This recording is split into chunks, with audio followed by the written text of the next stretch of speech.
Welcome to our tutorial about recording electric bass. People say that if the drum track doesn't shine, nothing else sounds good, and the same is true for your bass work. Fortunately, because most electric bass is lined in directly, it's easier to get good bass sound than if you have to mic it. Let's talk about what makes a good bass recording. You need plenty of low end. You can't create the low end with EQ. It makes the bass sound too artificial and it'll introduce frequencies that are hard to control later. You also need good note definition. You want to hear all of the pitches, not just blurry low sounds.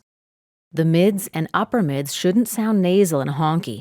They should sound more natural. Make sure the highs aren't too bright, full of string, clacks, and hiss. Watch out for bass buzz. This can happen even if the instrument is fully grounded. It can be caused by electrical interference from lights or an old-fashioned computer monitor. You can usually avoid the buzz by changing directions and positions. If you want to compress the bass input, start with about a 3:1 ratio. Then test playing different notes at different dynamics.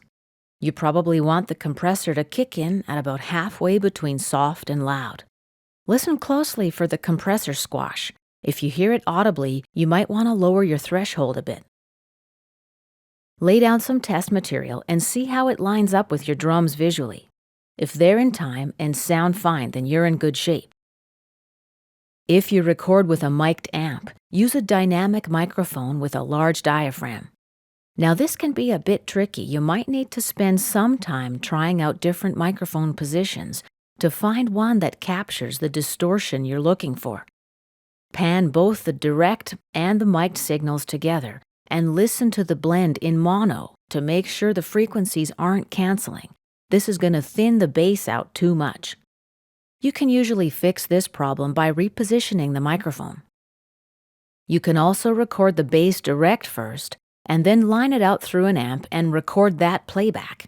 Then you can mix them in together. This concludes our tutorial about recording bass guitar.